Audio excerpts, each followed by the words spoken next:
अस्सलामुअलैकुम जी दोस्तों, आ जी 77 ਤੁਹਾਡੇ ਕੋਲੇ ਵੀ ਭਾਜੀ ਕੋਈ 77 ਇਸ ਤਰ੍ਹਾਂ ਦੀ ਮਕਈ ਖੜੀ ਆ ਤਾਂ ਸਾਡੇ ਨਾਲ ਰਾਬਤਾ ਕਰ ਸਕਦੇ ਜੀ। ਡਿਸਕ੍ਰਿਪਸ਼ਨ ਦੇ ਵਿੱਚ ਵੀ ਤੁਹਾਨੂੰ ਨੰਬਰ ਮਿਲੇਗਾ, ਸਕਰੀਨ ਦੇ ਉੱਪਰ ਵੀ ਨੰਬਰ ਮਿਲੇਗਾ।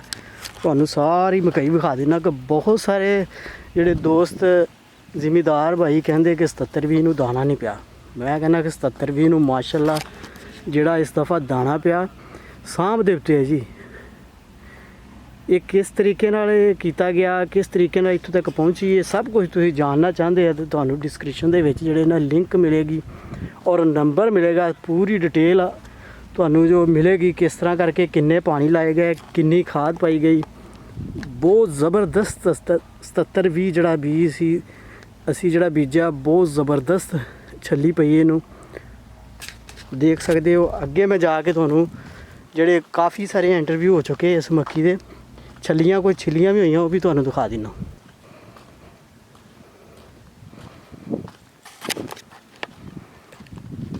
ਮਾਸ਼ਾਅੱਲਾ ਸਾਡੇ ਕੋਲ ਤਾਂ ਜਿਹੜੀ 77 ਆ ਅੱਲਾ ਦੇ ਹੁਕਮ ਨਾਲ ਅਖੀਰ ਕਰਤੀ ਹੈ ਇਸਨੇ।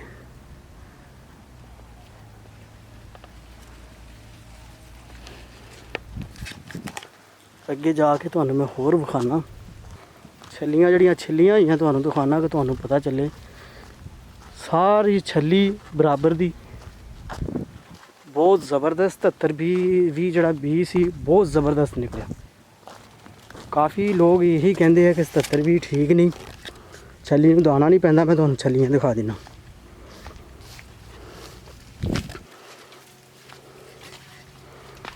ਆ ਮੇਰਾ ਵੀਰ ਆ, ਛੱਲੀ ਵੇਖੋ ਤੁਸੀਂ, ਕਿਤੋਂ ਵੀ ਦਾਣਾ ਮਿਸ ਨਹੀਂ। ਮਾਸ਼ਾਅੱਲਾ ਐਡੀ ਲੰਮੀ ਛੱਲੀ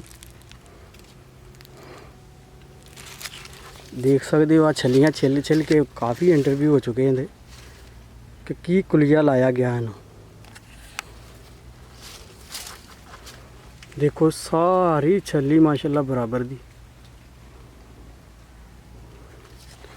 ये किसी मेरे भाई ने होर भी 77 भी बीजा तो साढ़े नाल राबता कर सकते जी। इस मुकाबले च किसी कोल भी मकई खड़ी होवे।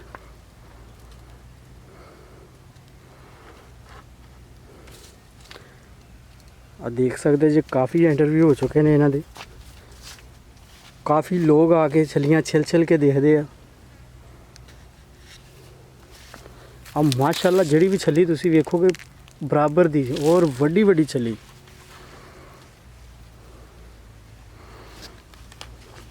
आ अंदर भी थोड़ा जिहा मैं तुहानूं जाके विखा देना। छलियाँ वेखो इहदियां, हर छली तुहानूं बराबर दी नज़र आएगी, कोई छोटी वड्डी नहीं। बाकी इत्थे लागे लागे होर भी मकई खड़ी हो, वेख सकते हो, किसी भी काम दी नहीं है। देखो फिर इधर वेखो,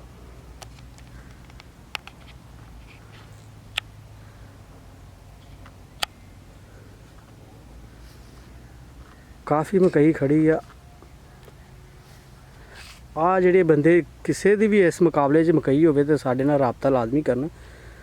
ਸਕਰੀਨ ਦੇ ਉੱਤੇ ਵੀ ਤੁਹਾਨੂੰ ਨੰਬਰ ਨਜ਼ਰ ਆ ਰਿਹਾ ਹੋਵੇਗਾ ਔਰ ਡਿਸਕ੍ਰਿਪਸ਼ਨ ਦੇ ਵਿੱਚ ਵੀ ਨੰਬਰ ਦਿੱਤਾ ਗਿਆ। ਤੁਸੀਂ ਸਾਡੇ ਨਾਲ ਲਾਜ਼ਮੀ ਰਾਬਤਾ ਕਰਨਾ ਕਿਸੇ ਕੋਲ ਵੀ ਇਸ ਤਰ੍ਹਾਂ ਦੀ ਮਕਈ ਖੜੀ ਹੋਵੇ।